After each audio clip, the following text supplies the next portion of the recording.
Good day, everyone, and Tumam Punsaran. We are Group 8 from Stub Code 243, and our focus today revolves around nutrition, metabolism, and temperature regulation.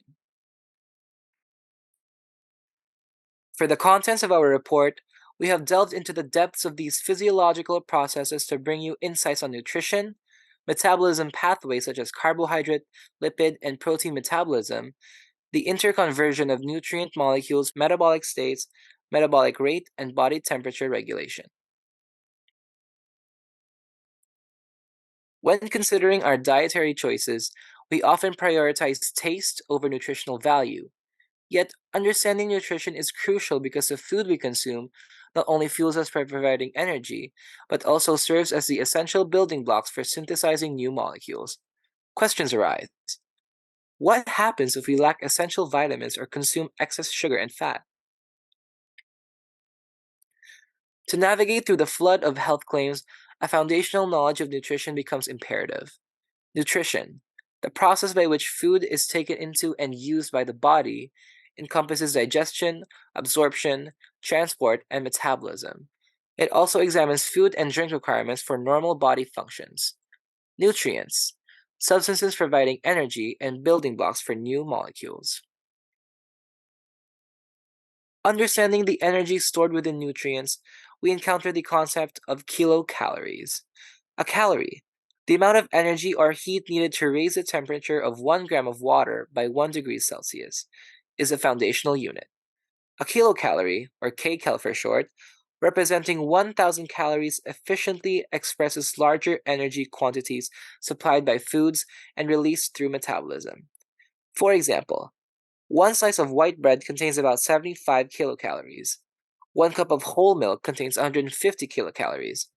A McDonald's Big Mac has 540 kilocalories, and a soft drink adds another 145 kilocalories. Nutrients provides a predictable amount of energy. Table 25.1 shows the nutrient contents of foods, a visual representation of nutrient contents in various foods, spanning dairy products, grains, fruits, vegetables, meat, fish, poultry, fast foods, desserts, beverages, and miscellaneous foods. Our exploration into nutrition leads us to 6 major nutrient classes: carbohydrates, lipids, proteins, vitamins, minerals, and water. These essential components play pivotal roles in supporting normal body functions, each contributing uniquely to our overall well being. Nutrients, the chemicals taken into the body, provide energy and building blocks for new molecules. As we strive for a balanced diet, essential nutrients take center stage. These must be ingested since the body cannot manufacture them adequately. The roster includes certain amino acids, specific fatty acids, most vitamins, minerals, water, and some carbohydrates. Figure 25.1. My Plate, a visual guide from the U.S. Department of Agriculture, emphasizes the importance of selecting healthy foods from 5 food groups. The My Plate icon provides a visual reminder for making choices at mealtime, which points that half the meal should be fruits and vegetables. Now, as we dive into carbohydrates, which include monosaccharides, disaccharides, and polysaccharides, it is essential to know their sources. While glucose and fructose are found in plants, lactose provides an example of an animal derived sugar. Complex carbohydrates, on the other hand, including starch, glycogen, and cellulose, offer long chains of glucose molecules with distinct arrangements and structures. Carbohydrates can be categorized into two types: simple and complex. Simple carbohydrates offer no nutritional value, contributing to weight gain when consumed in excess. Examples include candy and soft drinks, so it is advisable to consume them sparingly to maintain a balanced diet and overall health. Complex carbohydrates, rich in fiber, play a crucial role in decreasing the risk of colon cancer and heart disease. Found in whole grains, pasta, rice, and bread, they are recommended as part of a balanced diet for their health benefits. Delving into the type of lipids, we encounter triglycerides, steroids, phospholipids, and fat soluble vitamins. Triglycerides, the primary lipid type, constitute about 95% of total lipid intake. It consists of three fatty acids bound to one glycerol molecule. Understanding the difference between saturated and unsaturated fats is essential. Saturated fats found in meat, dairy, and eggs have single covalent bonds, while unsaturated fats present in olive oil and fish have double bonds, monounsaturated or polyunsaturated. Monounsaturated fats are fatty acids with a carbon chain in which one carbon-carbon double bond is present. Polyunsaturated fats, on the other hand, are fatty acids with a carbon chain in which two or more carbon-carbon double bonds are present. This distinction carries implications for health and dietary choices. As we explore the food sources of lipids, we distinguish between saturated and unsaturated fats. Saturated fats are found in meat, dairy, eggs, nuts, coconut oil, and palm oil. Monounsaturated fats found in olive oil and peanut oil, and polyunsaturated fats present in fish, safflower, sunflower, and corn oils contribute to the wide variety of lipids in our diet. Proteins, the building blocks of amino acids, are essential for the body's structure and function. Composed of 20 different kinds of amino acids, proteins are classified into essential and non essential amino acids. While essential amino acids must be obtained from the diet, non essential amino acids can be synthesized by the body. Proteins play a vital role in various bodily functions, and their different classifications contribute to the nuances of our physiological processes.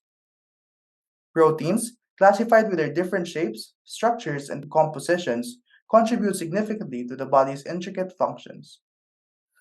Fibrous proteins, which are insoluble, characterized by an elongated shape, serve structural roles, while globular proteins, or soluble proteins with a spherical form, play a vital role in transport functions. Understanding the primary, secondary, tertiary, and quaternary structures of proteins reveals the complexity of their roles in maintaining the body's functionality. Primary structures dictate the sequence of amino acids. Secondary structures involve features like alpha helix, or the bond between every fourth amino acid and beta pleated sheet. Now, the tertiary structures combine secondary structures through various bonds and interactions, which include disulfide bonds, electrostatic interactions, hydrogen bonds, and hydrophobic interactions. Lastly, quaternary structures bind multiple molecules together with spatial separation to form functional units. The classification of proteins extend to their composition, where proteins are categorized as simple or conjugated. Simple proteins, exemplified by hemoproteins, consist solely of amino acids. In contrast, conjugated proteins such as glycoproteins, chromoproteins, and phosphoproteins integrate non-protein components into their structures. This diversity underscores the multifaceted roles proteins play in sustaining health and contributing to essential physiological processes. Vitamins, vital for normal metabolism, must be obtained through a balanced diet. The lack of essential vitamins can lead to deficiency diseases, emphasizing the critical role they play. Some vitamins, like vitamin K, are produced by bacteria, while provitamins can convert to functional forms. Vitamins, often used in original or slightly modified forms, lose function when their structure is destroyed. These organic molecules serve as coenzymes, influencing crucial chemical reactions. Functioning as coenzymes, these life giving chemicals are classified as fat soluble, or vitamin A, D, E, and K, and water soluble, vitamin B and C. The distinction lies in absorption, storage, and potential toxicity. The difference between fat soluble and water soluble vitamins is pivotal, as fat soluble vitamins can be stored, while water soluble ones are typically excreted. Excess intake can lead to toxicity. A table showcases principal vitamins, categorizing them based on solubility, sources, functions, symptoms of deficiency, and reference daily intake. This comprehensive overview aids in understanding the diverse roles and importance of each vitamin in maintaining optimal health. Minerals, both major and trace, play vital roles in metabolic functions. Constituting 4 to 5% of total body weight, minerals are essential for membrane potential, bone strength, coenzymes, and osmotic regulation. Obtained from animal and plant sources, absorption can be limited by plant fiber binding. Balanced diets are usually sufficient. Refined foods may lack minerals and vitamins. Processing may discard nutrient rich outer parts of seeds in breads and cereals. Some processed foods compensate by adding minerals and vitamins. Achieving a balanced diet typically fulfills mineral needs. However, some recommend supplements for dietary insurance, especially when processed foods may lack essential nutrients. Daily values and food labels assist in planning a healthful diet.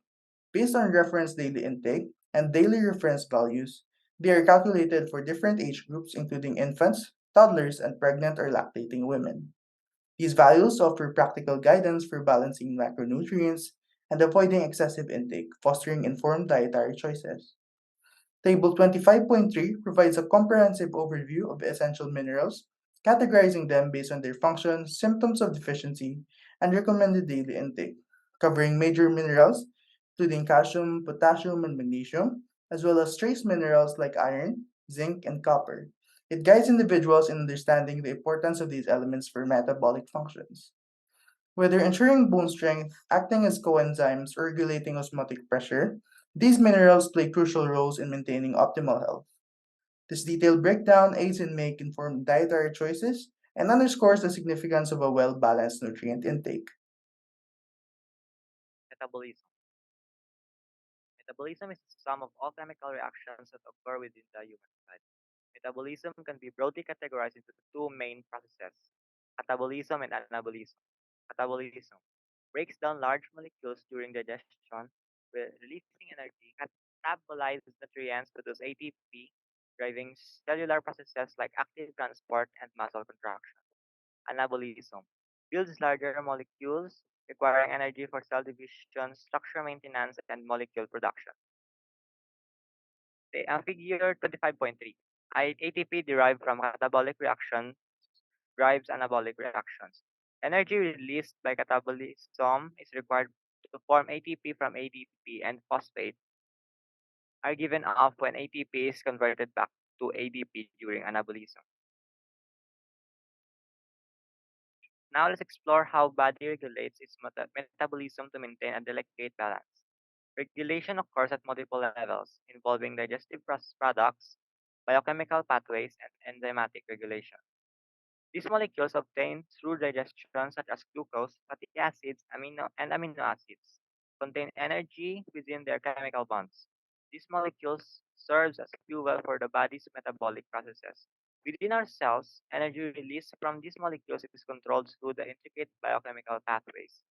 These pathways consist of a series of reactions that efficiently extract and utilize this energy stored in these compounds. The regulation of metabolism is finely tuned through the enzymatic control.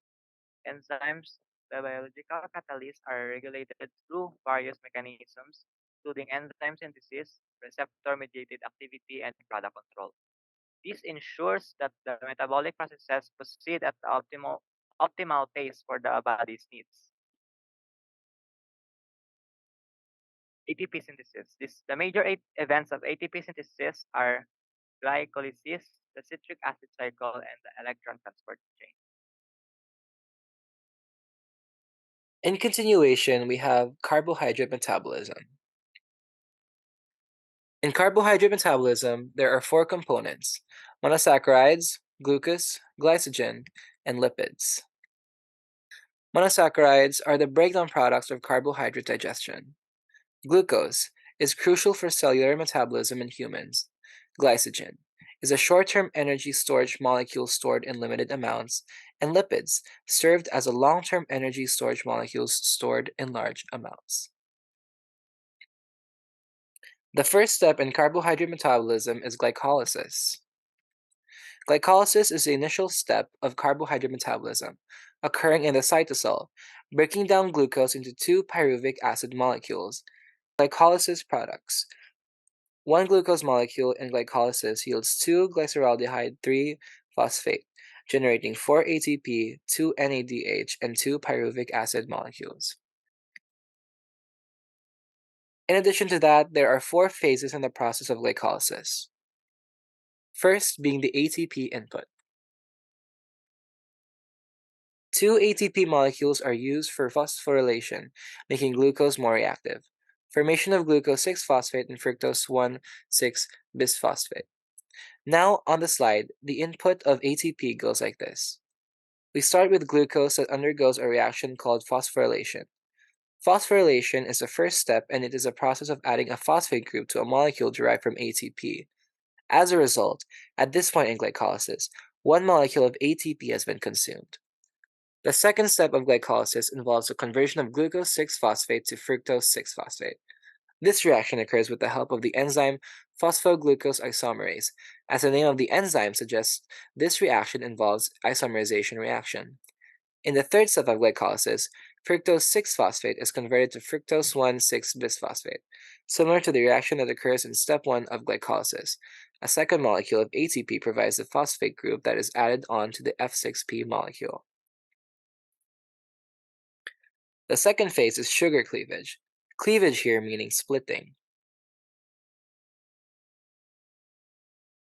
in which fructose 1,6-bisphosphate is cleaved into two 3-carbon molecules. Then the formation of glyceraldehyde 3-phosphate and dihydroxyacetone phosphate is observed. The third phase is NADH production. Each glyceraldehyde 3-phosphate is oxidized to form 1,3-bisphosphoglyceric acid. NAD positive is reduced to NADH, serving as an electron carrier. The fourth phase and final phase is ATP and pyruvic acid production. The last step yields 2 ATP molecules and 1 pyruvic acid molecule per 1,3-bisphosphoglyceric acid. The overall production are 4 ATP, 2 NADH, and 2 pyruvic acid molecules from 1 glucose molecule. Then we have anaerobic glycolysis. It is described as the breakdown of glucose in the absence of oxygen. In human cells, the breakdown of a glucose molecule in the absence of oxygen produces 2 molecules of lactate and 2 molecules of ATP. The ATP thus produced is a source of energy during activities such as intense exercise, when insufficient oxygen is delivered to tissues. Anaerobic glycolysis can be divided into 2 phases. First is glycolysis. Glucose undergoes several reactions to produce 2 pyruvic acid molecules and 2 NADH. There's also a net gain of 2 ATP molecules. Second is lactate formation. Pyruvic acid is converted to lactic acid, a reaction that requires the input of energy from NADH produced in step 3 of glycolysis. In cells, lactic acid usually releases a hydrogen molecule and is converted to lactate, the ionized form of lactic acid. Lactate is released from the cells that produce it, and blood transports it to the liver. On the screen is a visual representation of anaerobic glycolysis.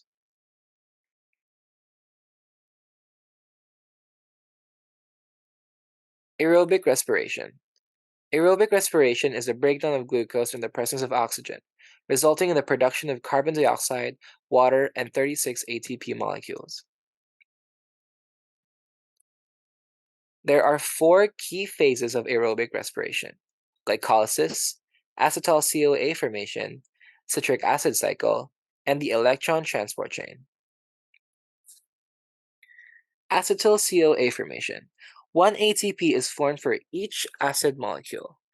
For each citric acid molecule, 3 NAD positive convert to NADH and 1 FAD converts to FADH2. These electron carriers enter the electron transport chain for ATP production. The 6-carbon citric acid transforms into a 4-carbon oxaloacetic acid, generating 2 carbon dioxide molecules. Carbon and oxygen atoms form citric acid, become part of the eliminated carbon dioxide. Citric acid cycle are also known as the Krebs cycle. Pyruvic acid from glycolysis transforms into acetyl-CoA, occurs in the mitochondrial matrix, releasing carbon dioxide. Removal of carbon and oxygen yields a 2-carbon acetyl group. Hydrogen and electrons released in the process reduce NAD positive to NADH. Acetyl group combines with coenzyme A or CoA to form acetyl-CoA. For every 2 pyruvic acid molecules, 2 acetyl-CoA, 2 carbon dioxide, and 2 NADH are produced. Pyruvic acid is produced in glycolysis, acetyl CoA formation. In the process of oxygen, pyruvic acid is converted to acetyl CoA, which enters the citric acid cycle. CO2 and NADH are produced during acetyl CoA formation.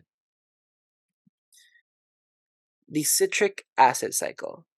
Citric acid is converted to oxaloacetic acid through a series of reactions. Oxaloacetic acid can combine with acetyl CoA to restart the cycle. In the process, 1 ATP, 3 NADH, 1 FADH2, and 2 CO2 molecules are produced. The electron transport chain. A series on inner mitochondrial membrane transfer electrons from NADH and FADH2. Electrons transfer releases H plus into the inner mitochondrial compartment. Some carriers, acting as hydrogen molecule pumps, use electron energy to transport hydrogen molecules from inner to outer mitochondrial compartments. Increase hydrogen molecule concentration in the outer compartment due to pumping mechanisms. NADH or FADH2 transfers its electrons to the electron transport chain. As the electrons move through the electron transport chain, some of their energy is used to pump hydrogen into the intermembrane space, resulting in a higher concentration of hydrogen in the intermembrane space than in the matrix. The hydrogen diffuses back into the matrix through special channels, ATP synthase, that couples the hydrogen molecule's movement with the production of ATP.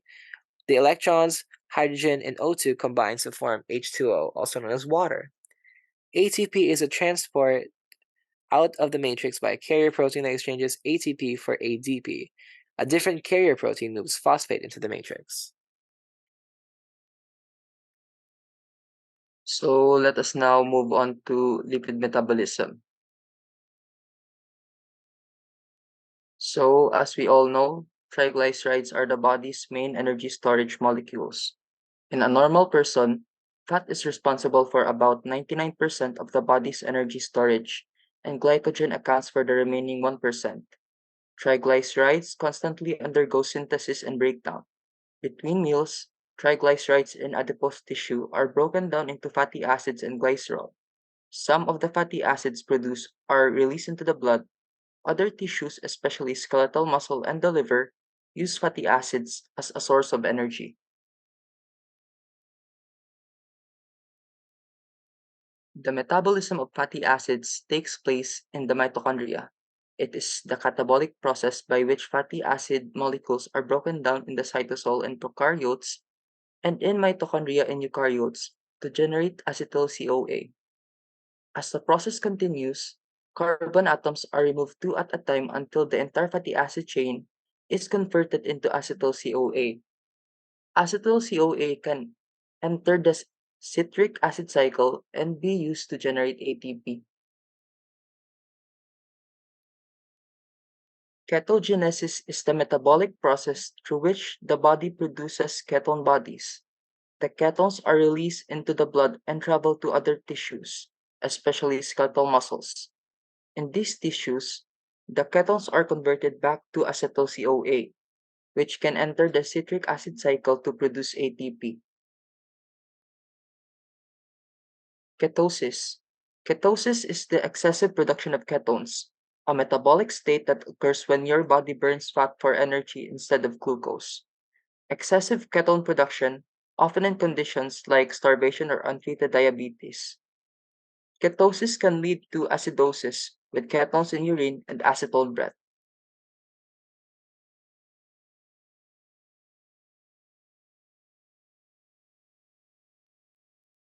Protein metabolism. Proteins, the building blocks of our bodies, undergo a dynamic process of breakdown and synthesis to meet the body's ever-changing needs. To start, proteins are broken down into their constituent amino acids through the process of digestion. Unlike glycogen and triglycerides, amino acids are not stored for later use, but are rapidly employed for critical cellular processes. Figure 25.11 Amino acid metabolism. Amino acids, which are the pink ovals in the figure, can enter carbohydrate metabolisms at various points. Now let's explore how the body synthesizes amino acids, essential for continual renewal of proteins in our system. The body has a remarkable ability to produce non-essential amino acids from keto acids through a process known as amino acid synthesis. This ensures a constant supply for building blocks even when dietary intake is insufficient. Transamination is a key process in amino acid synthesis, facilitating the transfer of amine groups between molecules. This exchange helps create the diverse array of amino acids necessary for various bodily functions. Figure 25.12. General formulas of an amino acid and keto acid. Amino acid with a carboxyl group COOH, an amine group NH2, a hydrogen atom H, and a group called R, which represents the rest of the molecule. Keto acid with a double bonded oxygen replacing the amine group and the hydrogen atom of the amino acid. Moving forward, let's now know how amino acids contribute to the energy production of the elimination of the waste product. To release energy, the body employs oxidative deamination, a process that removes amine groups from amino acids. This liberated energy can be utilized for various cellular activities. However, removal of amine groups results in the formation of ammonia, a potentially toxic compound. To ensure safe elimination, the body converts ammonia into urea, which is then excreted through urine. Figure 25.13 Amino acid reactions. Transamination, reaction in which an amine group is transferred from an amino acid to a keto acid to form a different amino acid. Oxidative deamination, reaction in which an amino acid loses an amine group and to form ammonia. In this process, an ADH, which can be used to generate ATP, is formed. Conversion of ammonia to urea. Ammonia is converted to urea in the liver. The actual conversion of ammonia to urea is more complex, involving a number of intermediate reactions that constitute the urea cycle. I will now continue our report with the interconversion of nutrient molecules. Interconversion of nutrient molecules. Cells regulate nutrient levels through glycogenesis, lipogenesis, glycogenolysis, and gluconeogenesis. As stated, the interconversion of nutrient molecule is our body's way of regulating crucial nutrients that circulate within our bodies. It is one of the ways our body energy for daily use in our everyday lives. The interconversion of nutrient molecules may also be classified as a metabolism, since nutrients are considered as chemicals that the body requires to maintain proper function and to be in optimum performance. Since the nutrients we ingest daily aren't always in the proportions needed by our tissues, the liver takes on the work of converting nutrients, therefore making the liver the main site of the interconversion of nutrient molecules. As stated in the slide, we have four ways of interconversion of nutrient molecules, and those are glycogenesis, lipogenesis, glycogenolysis, and gluconeogenesis. Glycogenolysis. Glycogen breaks down glucose 6-phosphate and provides energy in the liver and muscle. Glycogenolysis is a process wherein the primary carbohydrate glycogen, which is stored within the liver and muscle cells of humans, are broken down into glucose to produce immediate energy and maintain good glucose levels during fasting. This process commonly occurs in the liver, with the liver being the primary site for interconversion of nutrient molecules. Gluconeogenesis. It synthesizes glucose from non-carbohydrate sources and is vital for blood glucose maintenance. Gluconeogenesis is the synthesis of new glucose from sources not derived from the consumption of carbohydrates like glycerol, lactate, pyruvate, and propionate, and the glucogenic amino acids. It provides glucose when the glucose intake of an individual is insufficient or is absent. It is also essential in the regulation of acid-base balance amino acid metabolism, and synthesis of carbohydrates derived structural components. Here we can see that there are two figures, figure A with high blood glucose and figure B with low blood glucose. When the blood glucose levels are high, enters the cell and is phosphorylated to form glucose 6-phosphate, which can enter glycolysis or glycogenesis. In figure A, you can clearly see the process as described. The blood glucose enters the cell where it transforms into regular glucose. By converting ATP into ADP, we can induce phosphorylation of the glucose and form glucose 6-phosphate, which will then enter either glycolysis or glycogenesis. In figure B, when blood glucose levels drop, glucose 6-phosphate can be produced through glycogenolysis or gluconeogenesis. Glucose 6-phosphate can enter glycolysis, or in the liver, the phosphate group can be removed and glucose released into the blood. As seen in figure B, as glucose levels drop, our cells use gluconeogenesis to produce glucose 6-phosphate from amino acids and glycerol, or glycogenolysis to produce glucose 6-phosphate from glycogen. The glucose 6-phosphate will then go through glycolysis to produce energy for the body, or it will go through the removal of the phosphate group in the liver to then be released into the blood to offset the imbalance. I will now introduce you to all the two metabolic states. So let us start with the first metabolic state, which is the absorptive state. It is the period immediately after a meal, when nutrients are being absorbed through the intestinal wall into the circulatory and lymphatic system. The absorptive state usually lasts about 4 hours after each meal, and most of the glucose that enters the blood is used by the cells for the energy they require. The remainder of the glucose is converted into glycogen or lipids. Most of the absorbed lipids are deposited in the adipose tissue. Many of the absorbed amino acids are used by the cells in gene expression, and some are used for energy. Still, other absorbed amino acids enter the liver and are converted to lipids or carbohydrates. Nutrients are absorbed from the digestive tract and carried by the blood to the liver. The liver converts nutrients into energy storage molecules such as glycogen, fatty acids, and triglycerides. Amino acids are also used to synthesize proteins such as plasma proteins. Fatty acids and triglycerides produced by the liver are released into the blood. Nutrients not processed by the liver are also carried by the blood to tissues. Nutrients are then stored in adipose tissue as triglycerides and in muscle as glycogen. Nutrients also are a source of energy for tissues. Amino acids are used to synthesize proteins.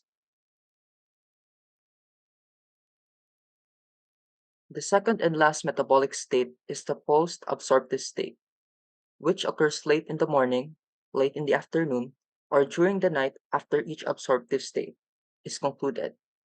Normal blood glucose levels range between 70 and 100 milligrams per deciliter, and it is vital to the body's homeostasis that this range be maintained. During the post-absorptive state, blood glucose levels are maintained by the conversion of other molecules to glucose. The first source of blood glucose during the post-absorptive state is the glycogen stored in the liver. However, this glycogen supply can provide glucose for only about 4 hours. The glycogen stored in the skeletal muscles can also be used during vigorous activities. As the glycogen stores are depleted, the body uses lipids as an energy source. The glycerol from triglycerides can be converted to glucose. The fatty acids can be converted to acetyl CoA, move into the citric acid cycle, and use as an energy to produce ATP. In the liver, acetyl CoA can be used to produce ketone bodies that other tissues can use for energy. The use of fatty acids as an energy source can partly eliminate the need to use glucose for energy, so that less glucose is removed from the blood and homeostasis is maintained. The amino acids of proteins can be converted to glucose or can be used to produce energy, again, sparing blood glucose. Stored energy molecules are used as sources of energy. Glycogen is converted to glucose, and triglycerides are converted to fatty acids. Molecules released from tissues are carried by the blood to the liver. The liver then processes molecules to produce additional energy sources. Glycogen and amino acids are converted to glucose, and some of the fatty acids are converted to ketones. Glucose and ketones are released into the blood and transported to the tissues. Next, we have the metabolic rate. Metabolic rate is the total amount of energy produced and used by the body per unit of time. A molecule of ATP exists for less than 1 minute before it is degraded back to ADP, an inorganic phosphate. For this reason, ATP is produced in cells at about the same rate as it is used. Thus, in examining metabolic rate, ATP production and use can be roughly equated. Because most ATP production involves the use of oxygen, metabolic rate is usually estimated by measuring the amount of oxygen used per minute. 1 liter of oxygen consumed by the body is estimated to produce 4.825 kilocalories of energy. To maintain the weight, the daily input of energy should equal the metabolic expenditure of energy. Otherwise, a person will gain or lose weight. For a typical 23-year-old 70 kilogram or 154-pound male to maintain his weight, the daily input should be 2,700 kilocalories a day. For a typical 58 kilogram or 128-pound female of the same age, 2,000 kilocalories a day is sufficient. A pound of body fat or adipose tissue provides about 3,500 kilocalories. Reducing kilocalorie intake by 500 kilocalories per day can result in the loss of 1 pound of body fat per week. Clearly, adjusting kilocalorie input is an important way to control body weight. When considering the types of nutrients to eat to maintain a healthy weight, we need to consider the number of kilocalories but also the types of nutrients. The energy expense of metabolizing nutrients is not always the same. To convert dietary fat into body fat, 3% of the energy in the dietary fat is used, leaving 97% of storage as body fat deposits. On the other hand, converting dietary carbohydrate to lipids require 23% of the energy in the carbohydrate, leaving just 77% as body fat. If two people have the same kilocalorie intake, the one consuming the higher proportion of dietary fat is more likely to gain weight because fewer kilocalories are used to convert the dietary fat into body fat. Metabolic energy is used in 3 ways: for basal metabolism, for the thermic effect of food, and muscular activity. The basal metabolic rate, or BMR, is the energy needed to keep the resting body functional. It is expressed in the expended kilocalories per square meter of body surface area per hour. BMR is determined by measuring the oxygen consumption of a person who is awake but restful and has not eaten for 12 hours. The liters of oxygen consumed are then multiplied by 4.825 because each liter of oxygen used results in 4.825 kilocalories of energy. A typical BMR for a 70 kilogram or 154-pound male is 38 kilocalories per minute squared per hour. The second component of metabolic energy is used for activities involving digestion and absorption of food. When food is ingested, the accessory digestive organs and the intestinal lining produce secretions. The motility of the digestive tract increases, active transport increases, and the liver is involved in synthesizing new molecules. The energy cost of these events, called thermic effect of food, accounts for about 10% of the body's signature energy expenditure. Muscular activity consumes about 30% of the body's energy. Therefore, physical activity resulting from skeletal muscle movement requires the expenditure of energy. In addition, energy is needed for the increased contraction of the heart and muscles of respiration. The number of kilocalories expended in an activity depends almost entirely on the amount and duration of muscular work performed. Despite the fact that studying can make a person feel tired, intense mental concentration produces little change in BMR.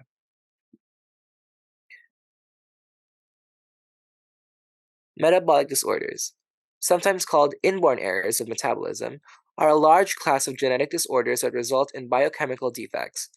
Metabolic disorders affect the body's ability to break down or use nutrients needed for energy, growth, and repair. Too little synthesis of certain substances or a buildup of toxic compounds can cause significant health problems. Table 25A lists the most common blood tests performed for metabolic disorders. All the disorders listed are autosomal recessive. You have glycosemia, maple syrup urine disease, and so on. We will now continue with body temperature regulation.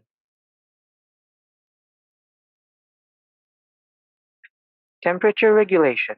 It is essential for normal enzyme function. Metabolism generates heat for this purpose. With an average body temperature of 37 degrees Celsius, 98.6 degrees Fahrenheit orally, and 37.6 degrees Celsius rectally, which is maintained through heat exchange with the environment. The human body is quite frail when exposed to the elements, hence why our bodies constantly regulate our body temperature to optimal conditions. It is essential for us to function properly and survive. Without the temperature regulation mechanisms, our body would quickly succumb to either hypothermia or hyperthermia, which would greatly endanger us and our bodies. Heat exchange mechanisms. There are four heat exchange mechanisms: radiation, conduction, convection, and evaporation. In radiation, heat gain or loss it is the heat gain or loss between non-contacting objects. It occurs when the radiation from microwaves, infrared radiation, visible light, or other electromagnetic radiation is emitted or absorbed by an object or by any living thing. A good example would be a microwave. A microwave uses microwave radiation to produce heat by causing the water molecules within food to vibrate. This results in friction between molecules, which then produces heat. Next, we have conduction. Conduction is the heat exchange between objects in direct contact. For example, most metals have very good thermal conductivity, which amplifies the heat exchange of metals. Therefore, we use metal tools like pots and pans because they are effective in heat conduction, thus making the transfer of heat from fire into food more efficient. Convection. Heat transfer with moving air or water. It occurs when liquid or gas moves from one location to another, transferring heat along with it. Examples are hot air from any fires will always move up, sea breeze or land breeze caused by differing pressures, and blood circulation in warm-blooded animals. This is one of the ways our bodies regulate our heat internally.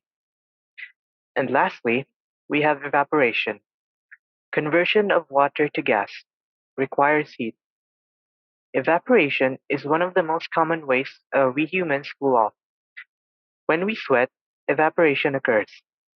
The water from our skin gets evaporated, transferring the heat into the air around us. One fact is that during exercise, our bodies lose approximately 85% of its heat through sweating. Maintaining our body's temperature involves a coordinated effort of various factors. The metabolic processes and muscle contractions, including shivering, actively contribute to heat generation. Simultaneously, our interaction with the surrounding environment becomes crucial. Heat exchange occurs through radiation, where heat is emitted or absorbed via electromagnetic waves. Conduction involving direct heat transfer between objects in contact, and convection, which is the movement of heat through fluids or air. Notably, the significant mechanism for heat dissipation is the evaporation of perspiration. Temperature regulation involves behavioral adjustments to ensure a state of balance. These adjustments encompass the regulation of blood vessels in the skin, where they can either expand or dilate, or contract or constrict, influencing the amount of heat the body retains or releases. Sweat gland activity also plays a crucial role in cooling down the body through perspiration. And lastly, a sophisticated feedback system with a set point residing in the hypothalamus. The body's normal regulation of temperature relies on a finely tuned negative feedback system. The hypothalamus detects temperature changes and, based on this information, activates heat loss mechanisms like vasodilation and sweating or heat gain mechanisms such as shivering. This intricate system works tirelessly to maintain the body's optimal temperature. In situations where the body faces challenges, such as fever, the set point of the temperature regulation system undergoes a deliberate adjustment. During fever, the set point is intentionally raised, activating heat mechanisms to generate and conserve warmth. This physiological response aims to combat infections and other stressors.